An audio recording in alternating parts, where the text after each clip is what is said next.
Sa araw na matapos ang pagsusulit para sa pagpasok sa kolehiyo, hinila ako ng pinakamagandang babae sa paaralan papunta sa maliit na kakahuyan sa harap mismo ng buong klase. Bago pa man ako makapag-react, hinalikan niya talaga ako mismo sa labi. Isang matamis at pambabaeng halimuyak ang biglang sumabog sa dila ko. Pagkatapos, habang nanginginig sa pag-iyak ang boses niya, sinabi niya, "Deo, ibibigay ko sa iyo ang puso ko, ang lahat ng mayroon ako mula sa araw na ito, basta pumayag ka sa isang bagay. Ang buhay ko ay sa iyo." Nabigla niya ako. Lumalabas na may sakit ang nanay niya at agarang nangangailangan ng $600,000 para sa operasyon. $600,000 para sa isang tamad na mayamang batang tulad ko ay wala pang kalahati ng isang buwang allowance. Pero tinanggihan ko siya ng walang pag-aalinlangan. Mahalaga nga pakinggan ang puso ng isang reyna ng yelo na nangunguna sa klase. Sayang lang at hindi ako naniniwala sa pag-ibig. Nagpakasal ang mga magulang ko dahil sa interes ng pamilya at mahigit 20 taon na nilang pinapanatili ang palabas na perpekto silang mag-asawa. May mga puso ba sila? Siguro. Pero ang mga puso nila ay para sa ibang tao sa labas ng kasal nila. Kaya huwag mo akong kausapin tungkol sa mga puso. Hindi ako naniniwala riyan. Tumayo ako ng tuwid at lumapit mismo sa kanya, halos isang ulong mas matangkad. Nakikita ko ang bawat panginginig ng pilik mata niya at ang malinaw na mga luhang nakadikit doon. Iniabot ko ang isang kamay. Natigilan siya at kusang pumikit. Marahang pitik ng daliri ko ang dumapo sa noo niya. Nanigas si Brielle, nagmulat ng mga mata at nakatitig sa akin ng litong-lito. Ibinaba ko ang kamay ko, tumingin ang diretsyo sa mga mata niya, at sinabi ang bawat salita ng malinaw, "Brielle, itatak mo ito sa isip mo. Sa ngayon, gusto mo ba na maging isang walang hiyang nagsasamantala ako sa'yo, o gusto mo akong maging isang disenteng tao na nagpapakita ng kaunting kabaitan at tumutulong sa'yo?" Tuluyan siyang natulala at walang imik na nakatitig. Halatang tuluyang tumigil ang takbo ng utak niya, pero matyaga ako. Tinitigan ko lang siya. Sa wakas, naintindihan din niya. Biglang bumagsak ang tensyon sa mga balikat niya. Si Brielle, na may munting pag-asang puno ng pagpapakumbaba, ay mahinang bumulong na halos kasing hina ng ugong ng lamok, "Tulungan mo ako, pakiusap."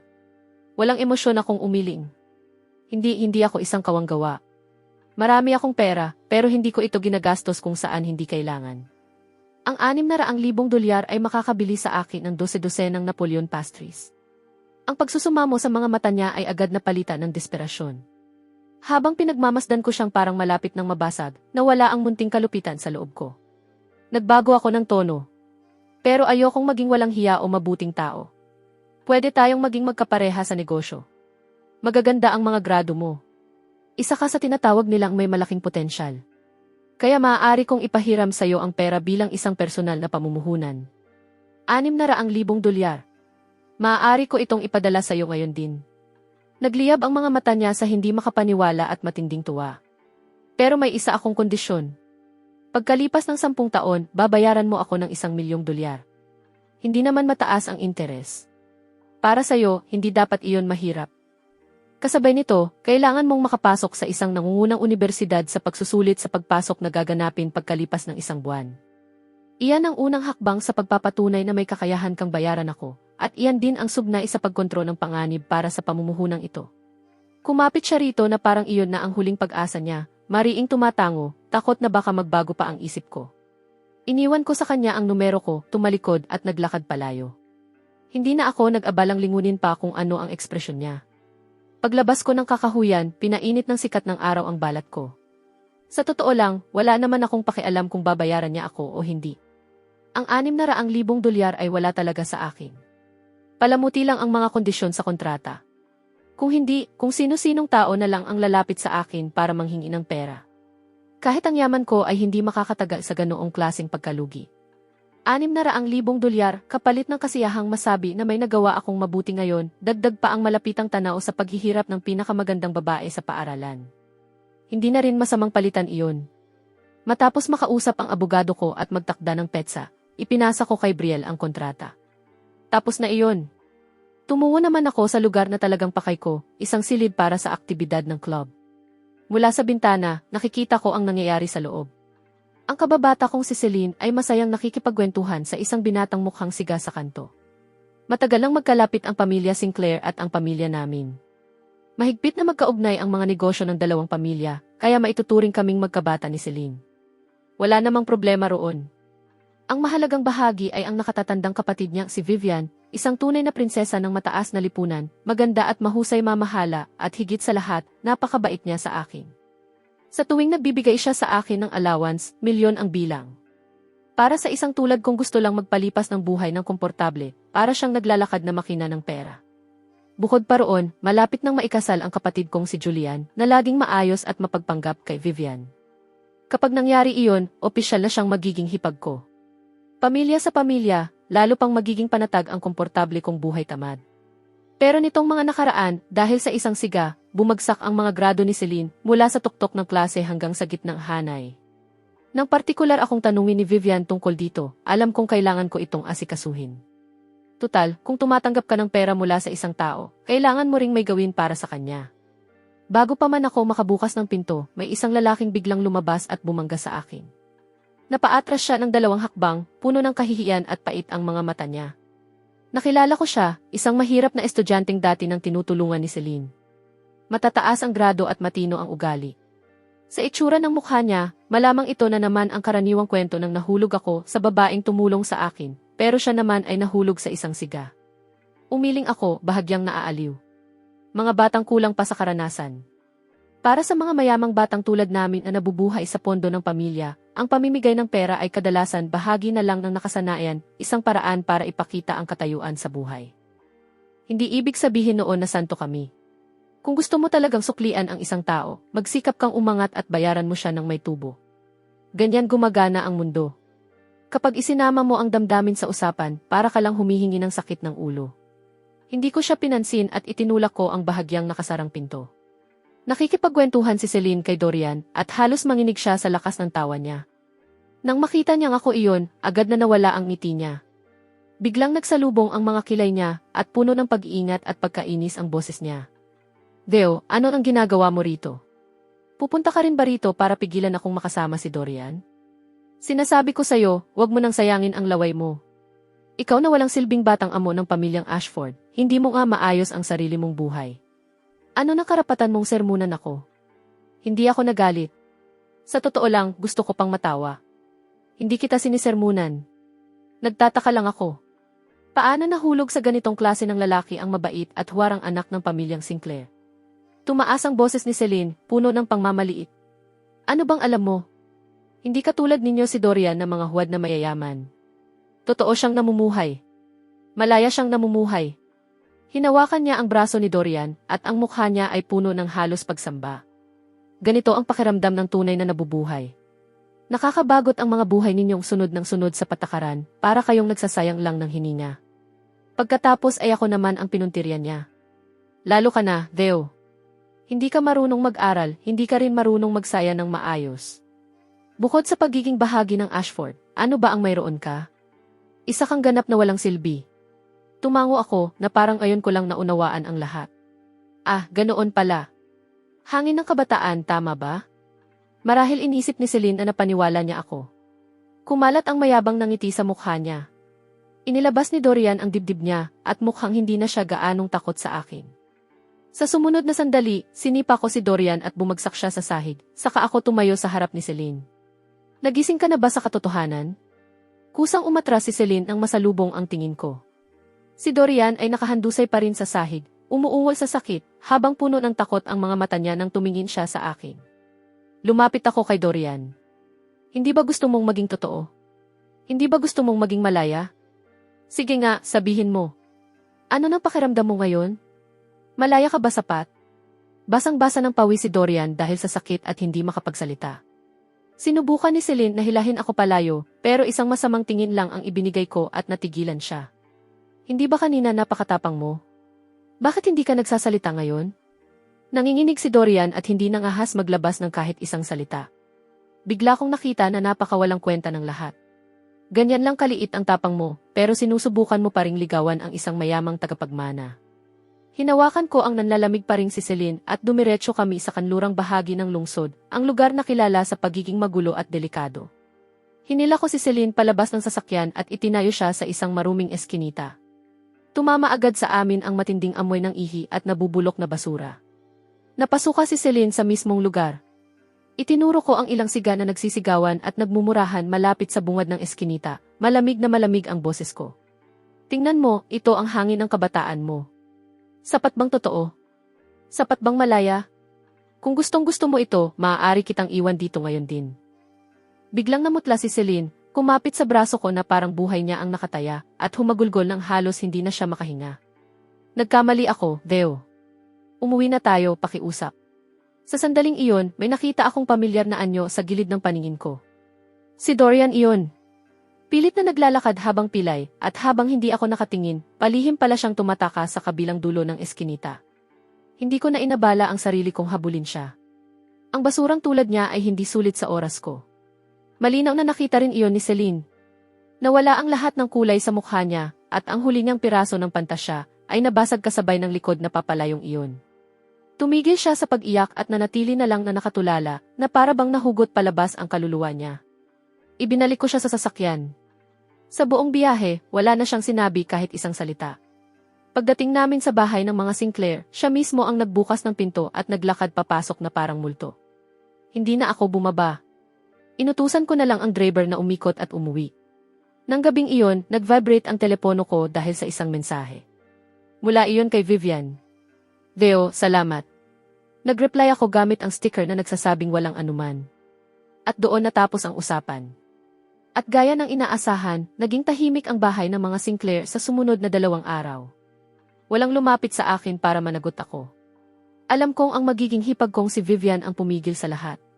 Mukhang tama ang naging galaw ko. Ligtas na ang komportable kong buhay tamad. Pero kinabukasan, hindi na ako natawa. Dahil patay na si Dorian. Namatay siya sa isang aksidente sa sasakyan. Lumalabas na mas malupit pa pala ang magiging hipag ko kaysa sa inaakala ko. Biglang naging nakakatakot ang pamilyang ito. Lahat sila ay nakasuot ng pinakintab na maskara habang malamig na inaalis ang bawat hadlang sa daraanan nila. Ganyan ang elitistang kapatid kong si Julian.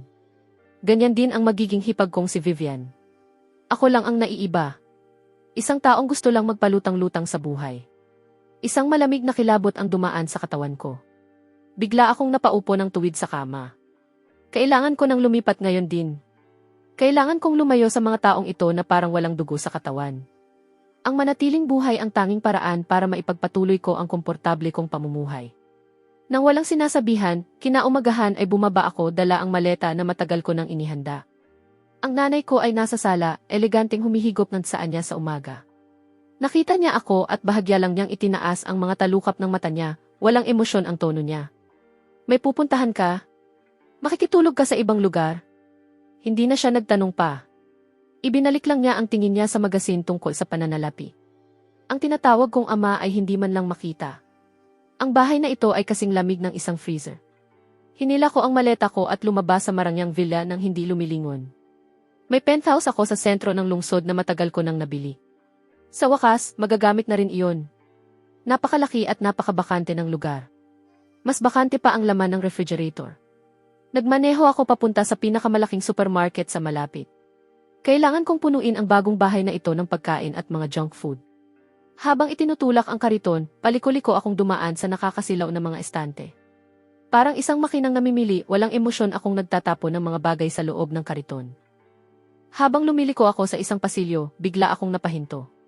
Dahil sa sulok ng hanay ng mga merienda, may nakita akong isang batang babae na palihim na ipinapasok ang isang supot ng tinapay sa manggas niya.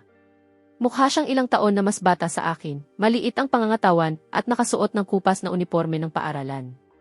Mukha naman siyang malinis, pero malinaw na hindi ganoon ang mga kamay niya. Tahimik lang ako, nakasandal sa estante habang nakahalukip-kip at pinagmamasdan siya ng may interes. Nahihirapan siya. Masyadong maliit ang manggas at masyadong malaki ang tinapay.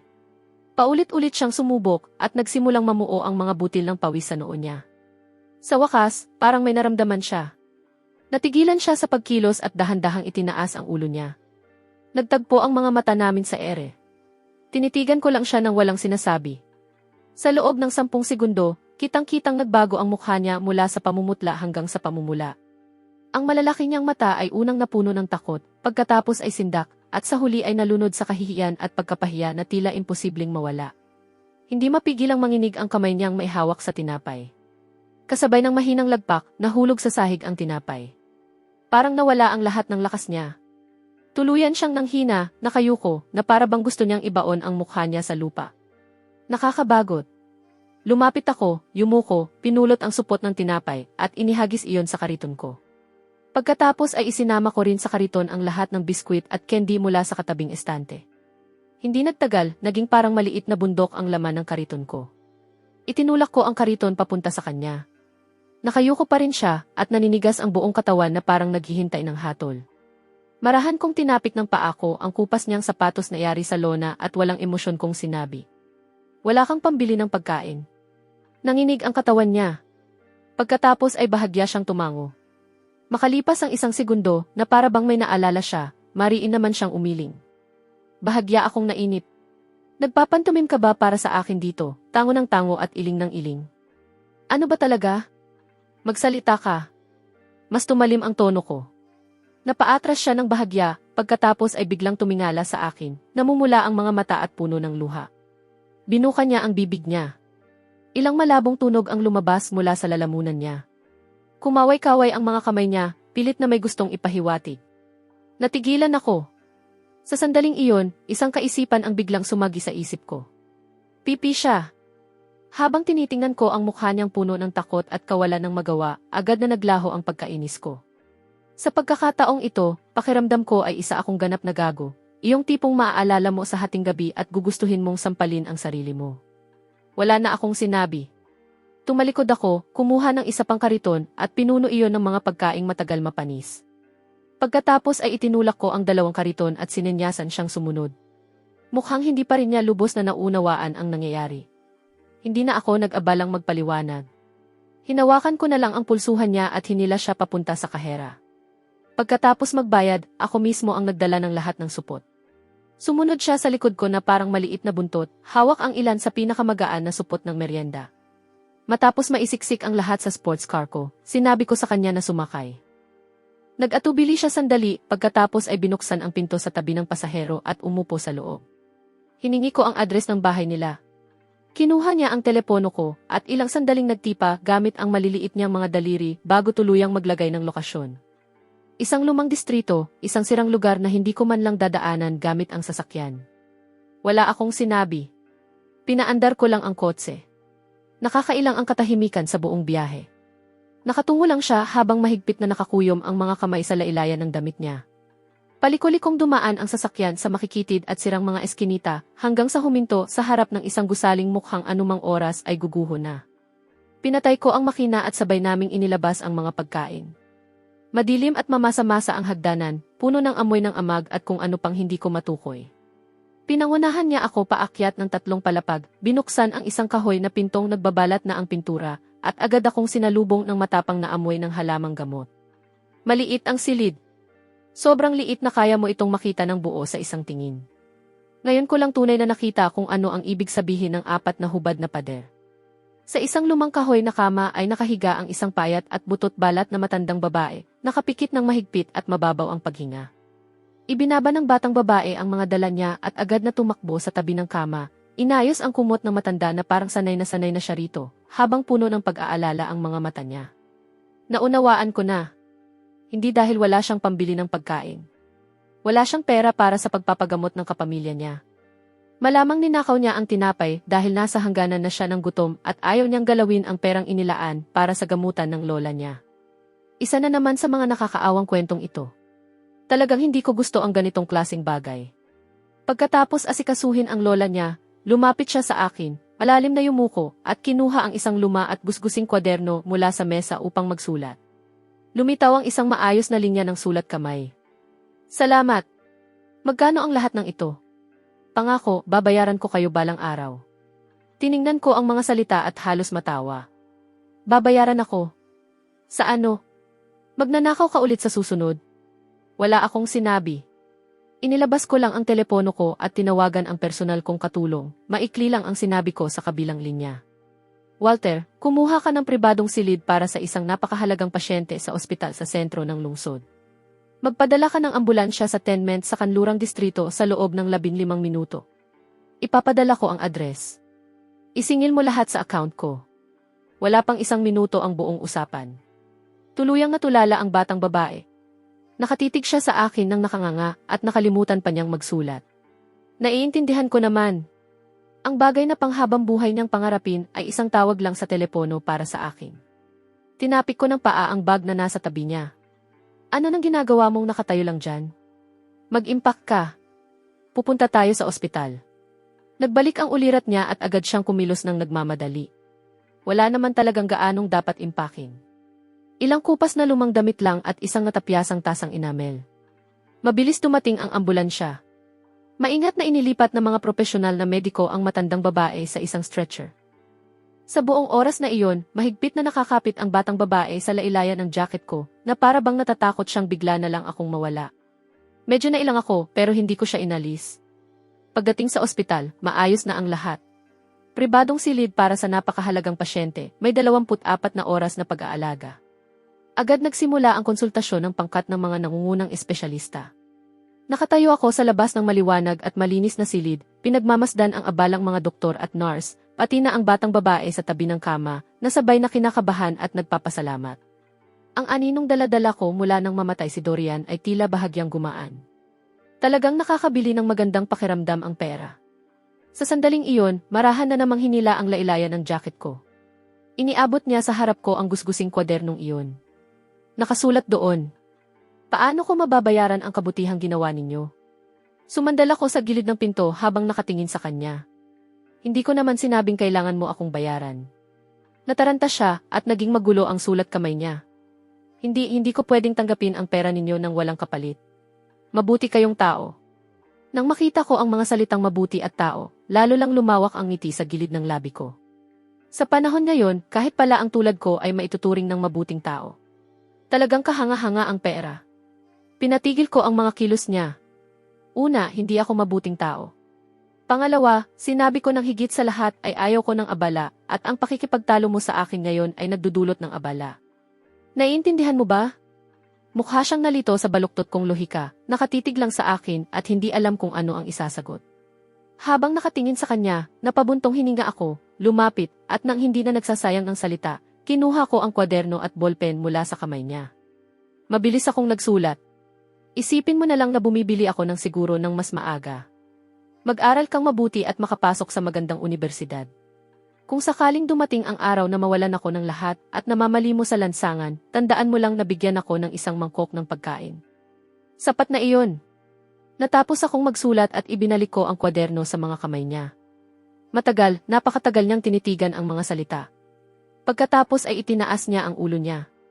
Ang mga matang iyon, na kasing linis ng tubig sa bukal ng bundok, ay tuluyan ng umapaw. Hindi siya humagulgol. Tahimik lang siyang lumuha, isa-isa, habang tumutulo ang mga patak sa luma niyang kwaderno. Iniwas ko ang tingin ko, medyo hindi komportable. Sige na, tigilan mo na ang pag-iyak. Kailangan ka ng lola mo. Ano ba nang iyak ng iyak dyan? Sandali akong nag-isip at saka nagdagdag. Saang paaralan ka nag-aaral? Ipapahawak ko rin kay Walter ang matrikula mo. Mula ngayon, magpapadala rin siya sa iyo ng $5,000 bawat buwan para sa gastusin hanggang makatapos ka ng kolehiyo at makahanap ng trabaho. At huwag mong sasabihing ayaw mo. Isipin mo na lang na premium iyon ng siguro. Pagkasabi ko nyon, hindi ko na kayang manood pa ng isa na namang emosyonal na eksena. Nagbigay ako ng ilang maikling tagubilin sa doktor at pagkatapos ay tumalikod na para umalis. Habang nagmamaneho sa malapad na kalsada, bigla kong naisip kung gaano kakatawa ang lahat ng ito. Ako, ang pangalawang batang amo ng pamilyang Ashford. Darating ba talaga ang araw na mawawala sa akin ang lahat? Walang posibilidad, okay? Ginagastos ko lang ang pera ko para makapag-ipon ng mabuting karma. Kung tutuusin, bawat taong nasa paligid ko ay mas walang awa kaysa sa nauna. Mas mabuting mag-ipon ako ng karma kung gusto kong mamuhay ng marangya habang buhay. Pero bumagsak ang lahat. Pagkalipas lamang ng 5 taon, ang maayos, mapagpanggap at elitistang kapatid kong si Julian ay nagkaroon pala ng maraming babae sa labas ng kasal matapos siyang magpakasal. Nang pumutok ang balita, nagpapaaraw ako sa isang pribadong isla. Halos matawa ako nang matanggap ko ang tawag. Pasok iyon sa inaasahan ko. Sa kaibuturan niya, ang kapatid ko ay isang duwag na hindi makapagpasya at mahilig lang magkunwaring tapat na mangingibig. Hindi na nga ako nag-abalang lumipad pa uwi para panoorin ang palabas na iyon. Tutal, halos magkakapareho naman ang lahat ng kasal sa mataas na lipunan. Hanggang sa isa-isang nagsimulang ma-freeze ang mga bank card ko, at lahat ng ari-arian, stock, at pondo na nakapangalan sa akin ay nagpalit ng may-ari magdamag. Doon ko lang huli nang napagtanto na may napakalaking problema. Pagbalik ko mula sa isla, tapos na ang lahat. Napalitan na ng pangalang Sinclair ang Ashford Group. Kinasuhan ng ama ko ng maraming kasong pang-ekonomiya at napakatibay ng mga ebidensya laban sa kanya. Sa natitirang bahagi ng buhay niya, malamang sa kama na ng bilangguan siya matutulog. Pinalaya si Julian ng walang kahit ano. At ako, isang walang silbing tamad na gusto lang mamuhay ng komportable. Kahit ako ay hindi nakaligtas. Ang pribadong ipon na maingat kong itinago sa loob ng mahigit 20 taon, nawala lahat hanggang sa huling sentimo. Nakatayo ako sa harap ng sarili kong penthouse, nakatitig sa 2 bodyguard na nakaitim na suit at walang emosyon ang mukha habang hinaharangan ang daan ko. Umiingay ang ulo ko. Sandali lang, Vivian. Kung gusto mong maghiganti, sige. Ubisin mo ang utak ipis kong kapatid. Wala akong problema roon. Pero ang ipadala ang tatay ko sa kulungan at wasakin ang Ashford Group, ano naman ang kinalaman noon? Habang iniisip ko iyon, lalo lang akong nagalit. Nasa isang kwento ba talaga ako ng paghihiganti ng pangunahing babaeng tauhan, at ako naman ang napadpad na pangalawang karakter na nadamay lang? Sa sandaling iyon, bumukas ang pinto. Naupo si Vivian sa paborito kong sofa, eleganteng iniikot ang isang baso ng alak sa kamay niya.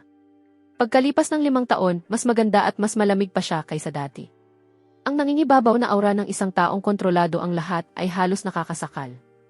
Nang makita niya ako, ibinaba niya ang baso at banayad ng ngumiti. Deo, nakabalik ka na. Wala akong sinabi. Nakatitig lang ako sa kanya. Tumayo siya at dahan-dahang lumapit sa akin. Iniabot niya ang kamay niya para hawakan ang mukha ko.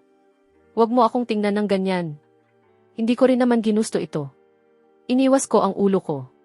Binawi niya ang kamay niya at dahan-dahang nagsalita. Masyadong tanga ang kapatid mo. Binigyan ko siya ng pagkakataon. Hindi lang niya iyon pinahalagahan. Umiling si Vivian at bahagyang naging mapaglaro ang ekspresyon niya. Kaya iyon ang dahilan mo para wasakin ang buong pamilya ko. Huminto siya sandali at nagkaroon ng bahid ng pang-aakit ang boses niya. Pero iba na ang sitwasyon ngayon. Siya ang unang nagkasala sa akin. Higit pa sa makatarungan ang paghihiganti ko. Hindi ko na kailangan ng asawa ngayon. Kasabay ng mga salitang iyon, lumapit pa siya ng isang hakbang, naglalabas ng matinding aura ng isang mandaragit. Deo, interesado ka bang manatili rito at samahan ako? Maaari kitang alagaan gaya ng dati. Halos matawa ako hanggang sa maluha. Pinunasan ko ang gilid ng mata ko at tumingin sa walang kapintasan niyang mukha. Kapag naririnig ko iyan, halos naiisip kong ikaw mismo ang personal na nagpatumba kay Dorian. Sa wakas ay natigilan ang ngiti niya. Saglit lang iyon pero nahuli ko. Tuluyan nang nawala ang huling bakas ng pag-asa sa loob ko. Gaya nga ng inaakala ko. Baliw na babae na siya mula pa sa simula hanggang dulo, ginagawa ang kahit ano para makuha ang gusto niya. Nawala ang ngiti ko, tiningnan ko siya ng walang emosyon at dahan-dahang itinaas ang gitnang daliri ko. Naglaho ang huling bakas ng ngiti sa mukha niya at napalitan ng malamig na kawalang pakialam. Talagang hindi mo alam kung ano ang makabubuti para sa iyo. Ikinaway niya ang isang kamay at hindi na muling tumingin sa akin. Agad na lumapit ang 2 bodyguard, isa sa bawat gilid, at binuhat ako na parang manok. Marahas nila akong itinulak palabas ng sarili kong bahay. Habang nakatayo sa walang lamang pasilyo, hindi ko napigilang mapatawa ng may pangungutya. Kung naniwala talaga ako sa mga kalokohan niya at nanatili roon, kapag nagsawa siya sa akin, malamang hindi ko pa malalaman kung paano ako namatay. Alam na alam kong hindi ko siya kayang talunin sa larong ito. Kahit nga ang tatay ko, na tusong-tuso, ay nalinlang niya. Ako pa kaya? Isang taong marunong lang kumain, uminom at magsaya. Ano na karapatan kong kalabanin siya? Mas mabuting lumayo ng husto sa baliw na babaeng iyon. Mas mahalaga ang mabuhay kaysa sa ano paman. Inilabas ko ang telepono ko, binuksan ang listahan ng mga kontak, at hinanap ang mga kaibigang dati ay halos bawat salita ay tinatawag akong bro. Tinawagan ko ang una. Oy, Zane, si Theo ito. 3 segundo ng katahimikan ang lumipas sa kabilang linya. Pagkatapos ay maingat na sumagot. Sino? Pasensya na, maling numero. Naputol ang tawag. Natigilan ako sandali bago mapait nang umiti sa sarili ko. Tinawagan ko ang pangalawa. Pareho lang ang naging resulta. Pangatlo. Pang-4. Maling numero ang sagot o kaya naman ay walang sumasagot. Sumandal ako sa malamig na pader habang isa-isang binubura ang mga tinatawag kong kaibigan. Sa huli, ilang malulungkot na numero na lang ng mga kapamilya ang natira sa screen. Ibinenta ko ang lahat ng mahalagang pag-aari ko, at nang pagsamahin ang halaga ng lahat, wala pa itong umabot sa 100,000. Noong araw, hindi pa iyon sasapat para bayaran ang isang gabi sa bar. Ngayon, iyon na ang kabuuan ng lahat ng ari-arian ko. Palakad-lakad ako ng walang direksyon at hindi ko na malayang napadpad ako pabalik sa paanan ng sarili kong gusali. Hindi ko napigilang mapatawa ng mapait. Kung wala nang ibang paraan, maghahanap na lang ako ng trabaho sa isang pabrika. Mababa ang hinihinging kwalifikasyon, may pagkain at matutuluyan pa. Tutal, sapat na rin naman ang 20 taon kong pamumuhay bilang mayaman. Habang nakayuko, naglalakad, at nag-iisip ng susunod na gagawin, bigla akong bumangga sa isang malambot na yakap. Isang banayad at malinis na halimuyak ang umabot sa akin. Automatiko sana akong hihingi ng paumanhin, pero nang tumingala ako, bigla akong nahulog sa isang pares ng malinaw na mga mata. Isang magandang dalaga iyon. Pamilyar siya kahit paano, pero hindi ko maalala kung saan ko siya nakita. Gayunpaman, malinaw na kilala niya ako. Kitang-kita ko ang sandaling makilala niya ako. Biglang napuno ng hindi maipaliwanag na tuwa at ginhawa ang mga mata niya.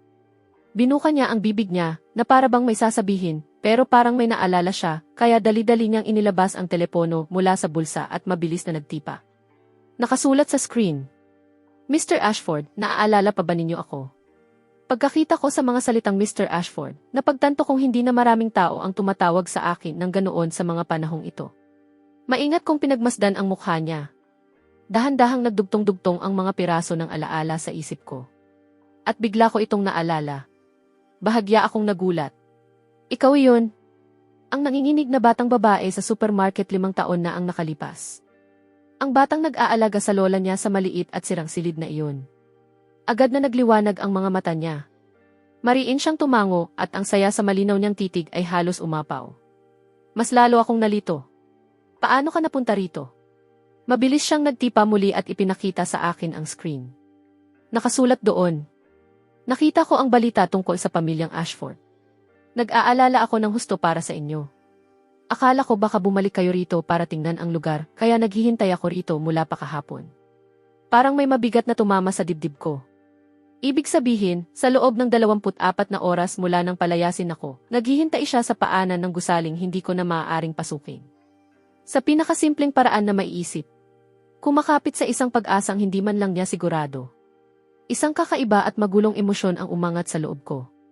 Habang abala ang mga tinatawag kong kaibigan sa paglayo sa akin, ang isang batang babae na halos nakalimutan ko na ay naghihintay rito para sa akin. Isang buong araw at isang buong gabi. Bahagya kong hinila ang sulok ng labi ko, gustong may sabihin. Parang nabasa niya ang pagkailang ko. Lumitaw sa screen ang mga salita. Wala na ba kayong mapuntahan? Nanahimik ako. At halos katumbas na iyon ang pagsagot ng. Ibinulsa niya ang telepono niya at pagkatapos ay gumawa ng bagay na hindi ko inaasahan. Iniabot niya ang kamay niya at marahang hinila ang manggas ng hoodie ko.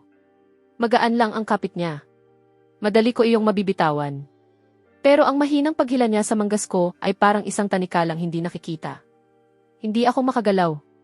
Tumalikod siya at hinila ako patungo sa kanto ng kalye. Kakaiba. Hindi ako tumutol. Sumunod lang ako sa kanya.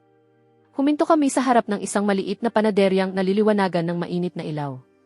Nakasulat sa karatula, Glimmer Bakery. Sarado ang pinto pero nakabukas pa rin ang mga ilaw sa bintana. Binuksan niya ang kandado ng pinto, pagkatapos ay lumingon sa akin at sinenyasan akong pumasok gamit ang mga mata niya. Maliit ang tindahan pero napakalinis. Ang hangin ay puno ng amoy ng mantikilya at bagong lutong tinapay. Kumuha siya ng isang maingat na nilaminahang folder mula sa ilalim ng mesa at hinugot ang isang naninilaw na papel, saka itinulak iyon papunta sa akin. Iyon ang sugnay ng siguro na isinulat ko ng padaskol 5 taon na ang nakalipas. Kung sakaling dumating ang araw na mawalan ako ng lahat at namamali mo sa lansangan, tandaan mo lang na bigyan ako ng isang mangkok ng pagkain. Itinuro niya ang mga salita, pagkatapos ay ako, saka ang sarili niya sa loob ng tindahan. Seryoso ang mga mata niya na para bang tinutupad niya ang isang banal na kasunduan. Sa huli, lumingon siya at kumuha ng isang croissant na mainit-init pa mula sa pugon at iniabot iyon sa akin. Walang awa. Walang pakikiramay. Isang simpleng katotohanan lang. Ngayon, siya naman ang may turno. Tinanggap ko ang tinapay at kumagat dito. Hindi maikukumpara ang lasa nito sa mga mamahaling pagkain na nakasanayan ko noon, pero may dala itong kakaibang kapayapaan. Naghahanap ba kayo ng empleyado? Natigilan siya sandali, pagkatapos ay namukadkad ang isang napakaliwanag ng ngiti sa mukha niya. Mariin siyang tumango. Sa araw na iyon, natapos ang magulo at malabong unang kalahati ng buhay ko. At ang ikalawang kalahati ay mahigpit ng nakatali sa maliit na tindahang ito na tinatawag na Glimmer. At ang amo ko ay isang taong inakala kong hindi ko na muling makakasalubong. Isang tahimik at piping babae. Elise ang pangalan niya. Gamit ang perang ibinigay ko noon at ang sarili niyang ipon, nakapagtayo siya ng panaderyang ito matapos makatapos ng kolehiyo. Maliit ang tindahan pero maganda ang takbo ng negosyo. Mukhang lalo siyang inaalagaan ng mga kapitbahay. Palagi silang dumaraan para bumili ng ilang pirasong tinapay at makipagkwentuhan sandali. Hindi madaling mamuhay ng mag-isa para sa isang batang babae.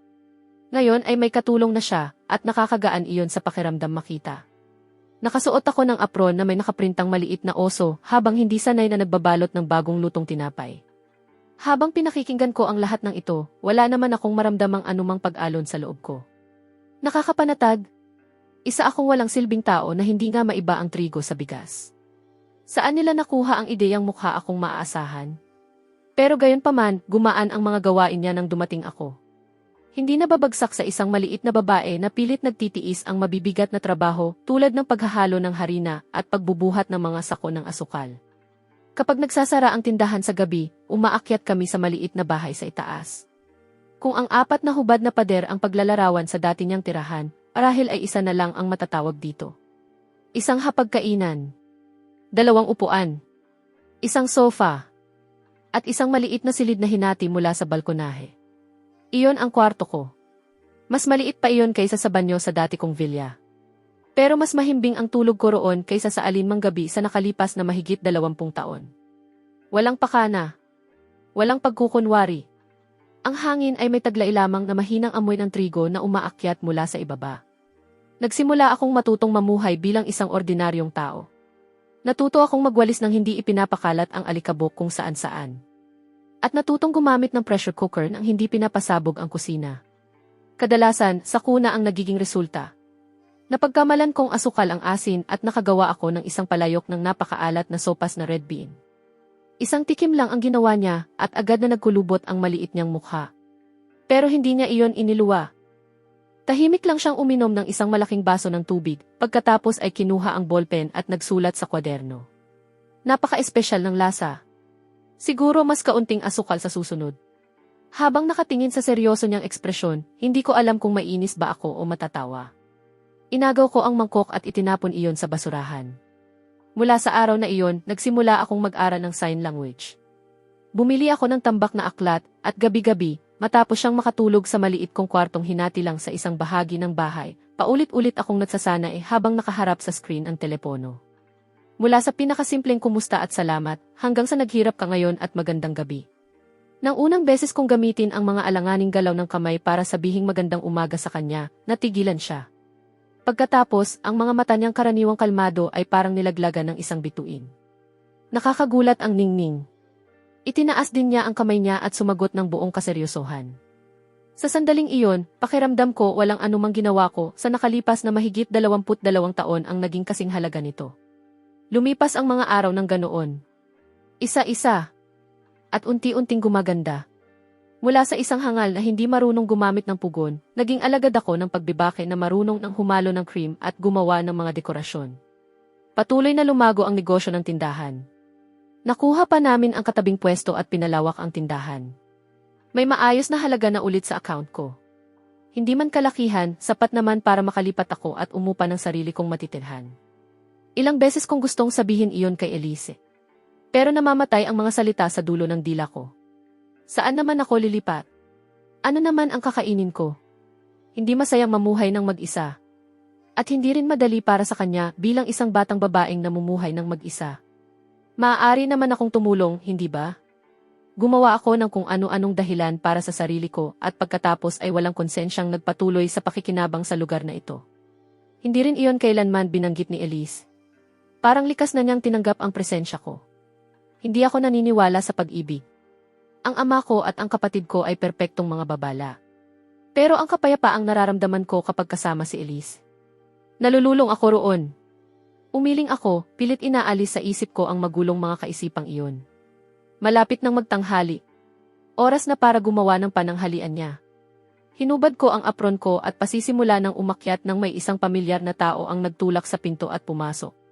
Nakasuot siya ng mamahaling bestidong pang-opisina na eksaktong tinahi para sa kanya, maayos ang make-up at perpektong nakapusod ang buhok. Lumalabas sa kanya ang aura ng isang matagumpay na babae mula sa mataas na lipunan.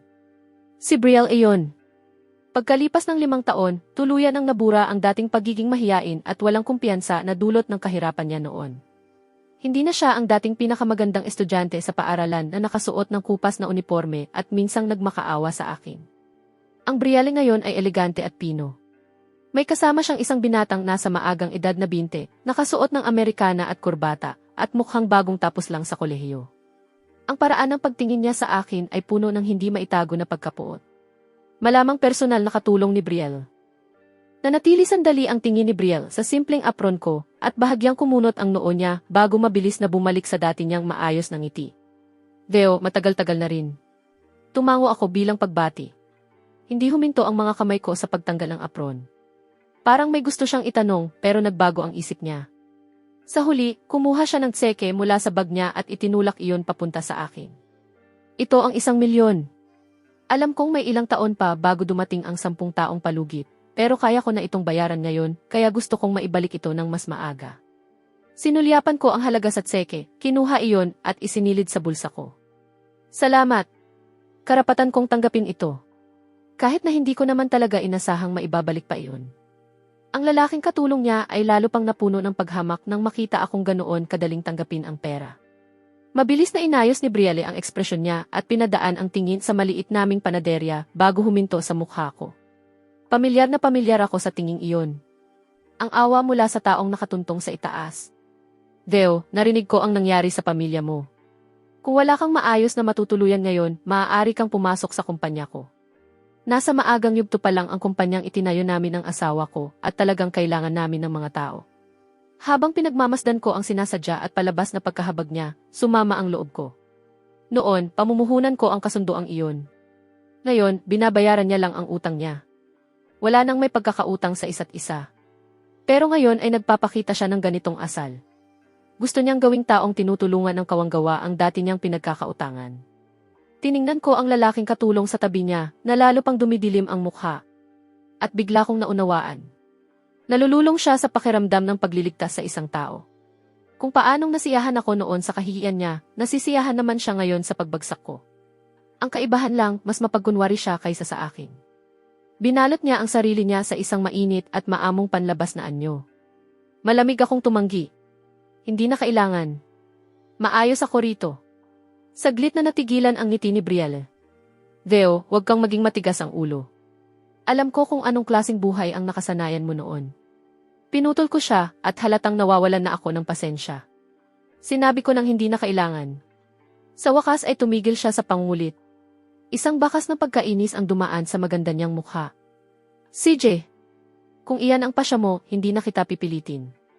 Sa mismong sandaling tumalikod siya para umalis, lumapit ang lalaking katulong sa likuran niya at marahang iniabot ang kamay upang alalayan ang braso niya.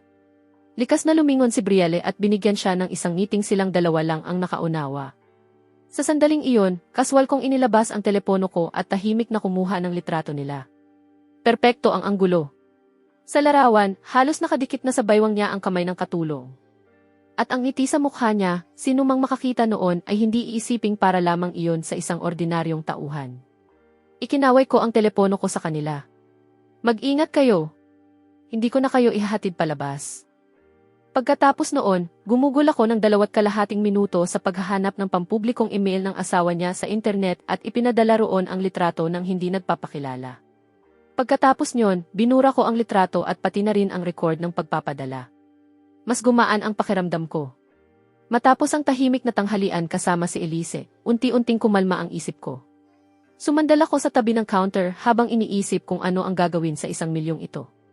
Napakalinaw ng bilang na halos nakakasilaw. Gaano na nga ba katagal mula nang makakita ako ng ganitong kalaking pera? Kahit paano, hindi na kailangang maging ganoon kahigpit ang buhay namin. Bukod pa roon, mabibili ko na rin ang bagong kagamitan na matagal nang gustong bilhin ni Elise. Habang lalo ko itong iniisip, lalo akong natutuwa. Hindi ko akalaing darating ang araw na mararamdaman kong napakakapakipakinabang ng 1,000,000. Sa sandaling iyon, tumunog ang kampanilya sa pinto. At isang malinaw at sinadyang maging banayad na boses ang pumutol sa iniisip ko. Veo! Lumingon ako at naroon si Celine. Aba! Marami-rami ring pamilyar na mukha ang bumibisita ngayon.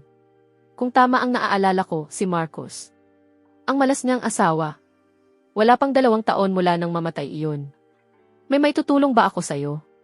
Sumandal ako sa counter ng walang partikular na ekspresyon. Kinagat niya ang labi niya habang kumikislap ang mga mata niya. Ang ekspresyong parang may gustong sabihin pero hindi masabi. Kaya napatanong ako ulit. May kailangan ka ba? May bahid ng hinanakit ang boses ni Celine. Gusto lang kitang makita. Miss Sinclair, ano na naman ang eksenang ginaganap mo ngayon? Halos matawa ako ng malakas. Namula ang mga mata niya na parabang napakalaki ng kasalanang ginawa ko sa kanya. Veo, alam kong napakatanga ko noon. Marami akong maling nagawa. Palagi kong iniisip na ang gusto ko ay iyong malaki at masidhing uri ng pag-ibig. Pero ngayon, saka ko lang naunawaan. Ang talagang gusto ko ay isang matatag na tahanan. Taimtim ang tono niya at puno ng damdamin ang tingin niya. Itinaas niya ang ulo niya. Nakatitig ng diretsyo sa akin ang mga matang puno ng luha, pananabik at alaala. Veo, magsimula tayo ulit. Alam ko ang pinagdadaanan mo. Sobra talaga ang ginawa ng kapatid ko. Pero ayos lang iyon. Maaari kitang alagaan.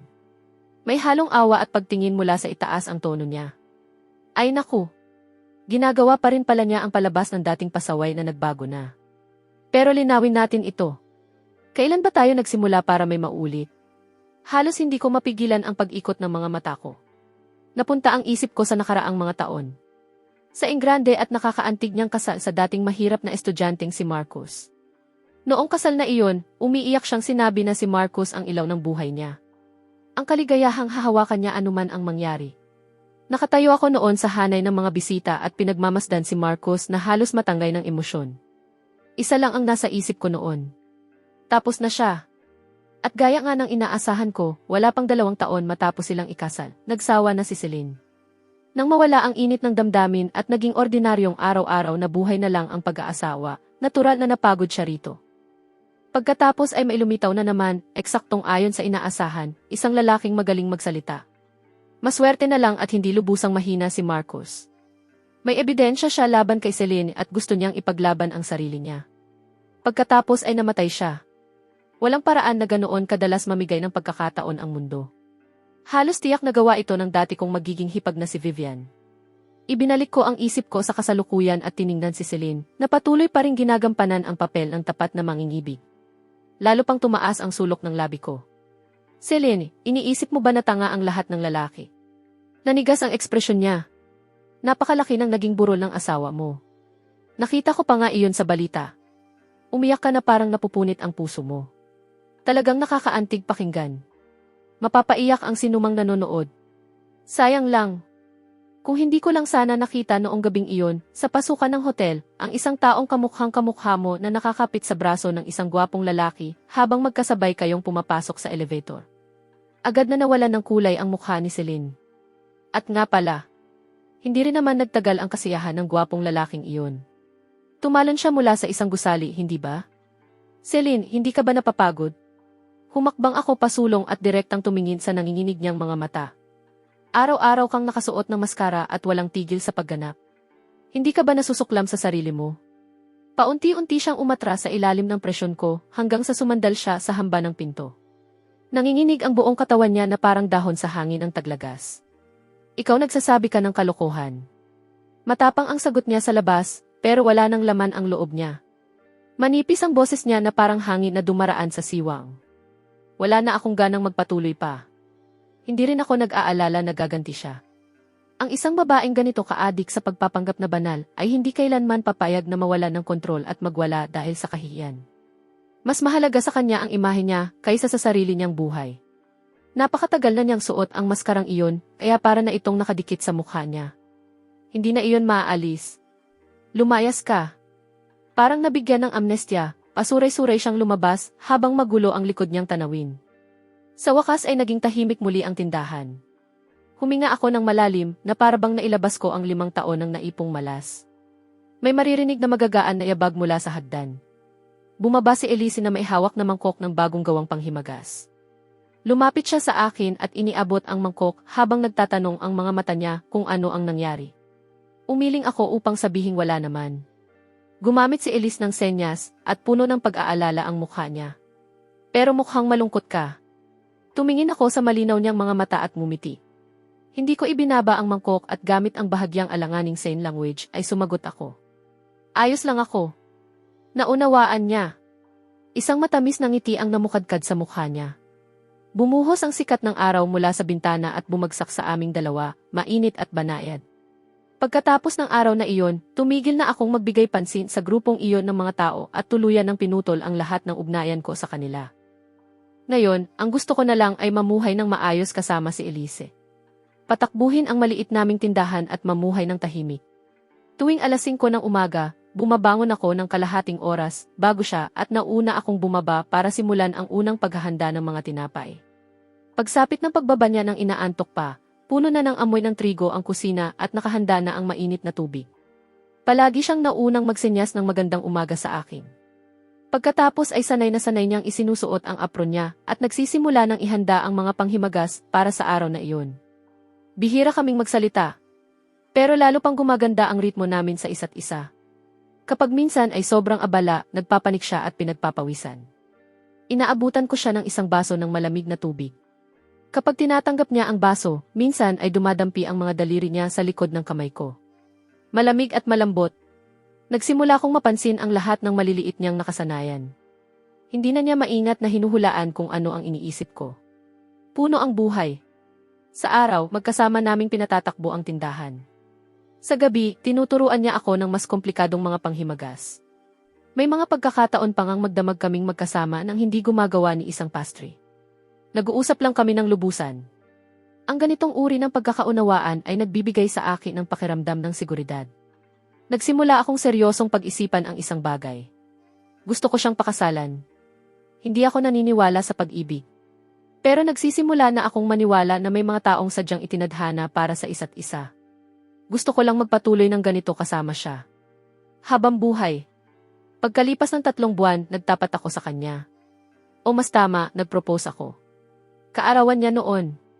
Palihim akong naghanda ng sorpresa sa tindahan. Nang bumaba siya ng gabing iyon, buong tindahan ay naliliwanagan ng mga kandila. Natigilan siya sa paanan ng hagdan at tinakpan ang bibig niya. Lumapit ako sa kanya, lumuhod sa isang tuhod, at inilabas ang isang singsing na diamante. Elise, hindi ko alam kung paano sabihin ang magagandang salita. Hindi ako naniniwala sa mga pangakong isinusumpa sa harap ng dagat at kabundukan. Pero gusto kong patakbuhin ang tindahang ito, kasama ka hanggang sa pareho na tayong hindi makalakad. Papayag ka ba? Umiyak siya. Sunod-sunod na bumagsak ang mga luha niya na parang naputol na kwintas ng perlas. Mariin siyang tumango at pagkatapos ay iniabot ang kamay niya para isuot ko ang singsing. Medyo malaki ang singsing. Masyadong payat ang kamay niya. Pero mahigpit niyang ikinuyom ang kamao niya at tumangging hayaang mahulog iyon. Hinila ko siya papunta sa yakap ko at nilanghap ang banayad na amoy ng buhok niya. Sa sandaling iyon, bigla kong naramdaman na ang mahigit 20 taon ng buhay ko ay paghahanda lamang para makilala siya. Simple lang ang kasal namin. Hindi en grande. Mga kapitbahay lang at ilang kaklase at kaibigan na maayos pa rin ang relasyon ko ang dumalo. Hindi ko sinusubukang magpasikat. Gusto ko lang mabigyan si Elise ng isang maayos na kasal. Noong araw bago ang kasal, nagpunta ako sa barbero para mag-ayos ng sarili at bumili ng disenteng suit. Magkasama naming pinili ang damit pangkasal niya. Nang isuot iyon ni Elise, para bang buong pagkatao niya ay nagliliwanag. Nakatayo ako sa labas ng fitting room, pinagmamasdan siya sa salamin at bigla itong parang hindi totoo. Ang babaeng ito, na kasing ganda ng isang anghel, ay talagang ikakasal sa akin. Maayos na lumipas ang araw ng kasal. Mas mabuti na ang kalagayan ni Lola ngayon at dumalo siya sa kasal namin sakay ng wheelchair. Hinawakan niya ang kamay ko at mahinang sinabi, "Salamat sa pag-aalaga sa aming Elise." Bahagya akong nailang. Siya nga ang nag-aalaga sa akin. Nang oras na para magpalitan ng singsing, nanginginig ang kamay ni Elise. Hinawakan ko ang kamay niya at bumulong sa tainga niya. Huwag kang kabahan. Formalidad lang ito. Bigla siyang napatawa at nawala agad ang kaba niya. Mr. Theo Ashford, tinatanggap mo ba si Miss Elise bilang iyong asawa, sa yaman man o kahirapan, sa sakit man o kalusugan, na mamahalin at poprotektahan mo siya? Tinatanggap ko. Miss Elise, tinatanggap mo ba si Mr. Theo Ashford bilang iyong asawa, sa yaman man o kahirapan, sa sakit man o kalusugan, na mamahalin at igagalang mo siya? Hindi makapagsalita si Elise, pero mariin siyang tumango pagkatapos ay nagsenyas. Tinatanggap ko. Saglit na natigilan ang tagapangasiwa ng seremonya, hindi alam ang gagawin. Umiti ako at isinalin para sa kanya. Sabi niya, tinatanggap ko. Umalingaw-ngaw ang mainit na palakpakan mula sa mga tao.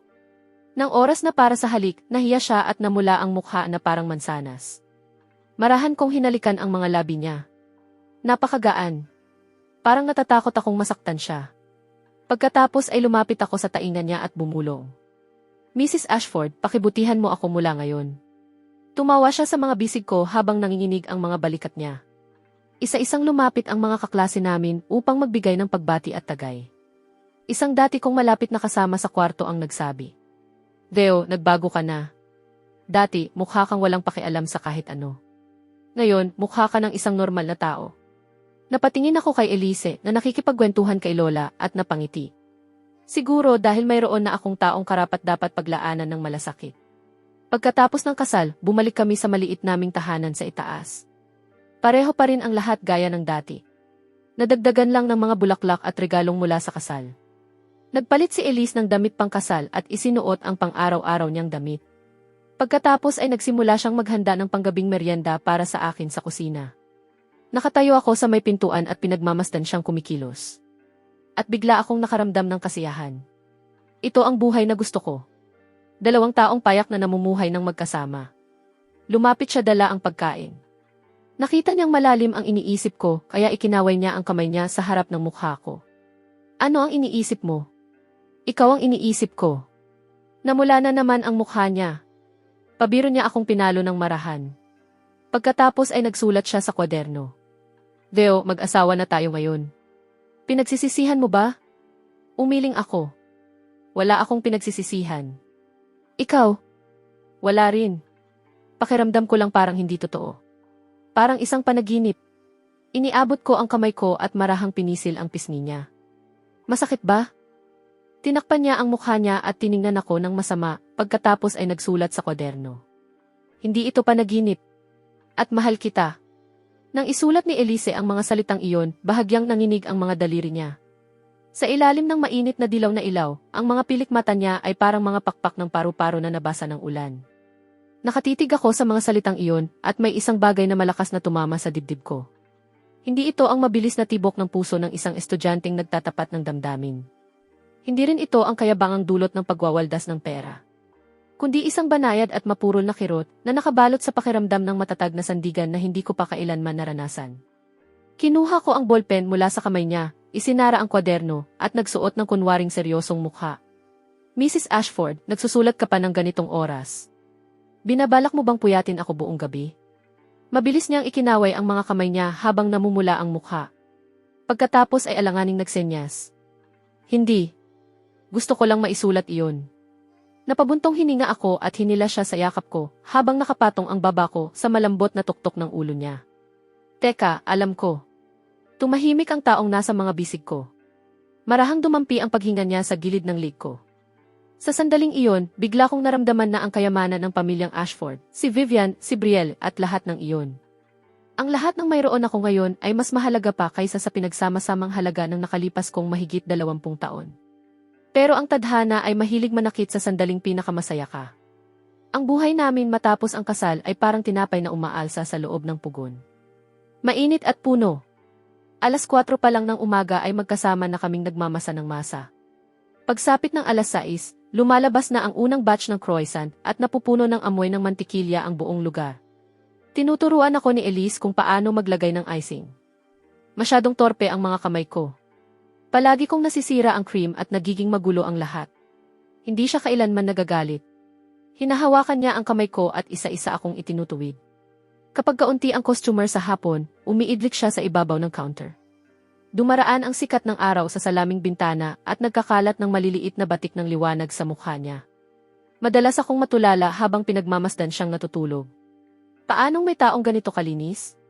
Parang hindi pa siya kailanman nadumihan ng magulong mundong ito. Pero sa huli, umaabot pa rin ang putik sa lahat. Isang maulang gabi, ilang sandali bago magsara ang tindahan, biglang bumukas ng malakas ang salaming pinto. Pumasok ang isang grupo ng mga lasing.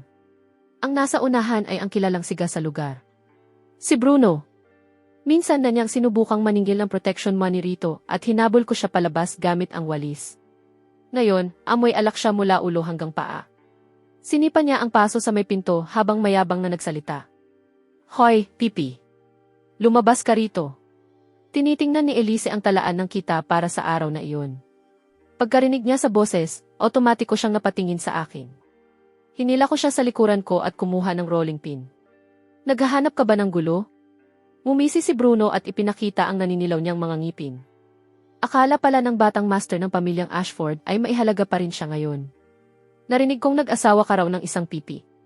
Napadaan lang kami ng mga tropa ko para makiinom bilang pagdiriwang. Malakas na nagtawanan ang mga tauhan niya sa likuran. At ang mga mata nila ay nakadikit kay Elise. Nakakadiri itong pagmasdan. Mahigpit kong hinawakan ang rolling pin hanggang sa pumuti ang mga buko ko. Lumayas kayo rito. Aba, sobrang protektibo naman. Lumapit pa siya at bumuga ng amoy alak sa mukha ko. Gusto mo pa bang manatiling bukas ang tindahang ito o hindi? Biglang lumabas si Elise mula sa likod ko. May hawak siyang kahon ng bagong lutong cookies. Pinilit niyang humiti at nagsenya sa kanila.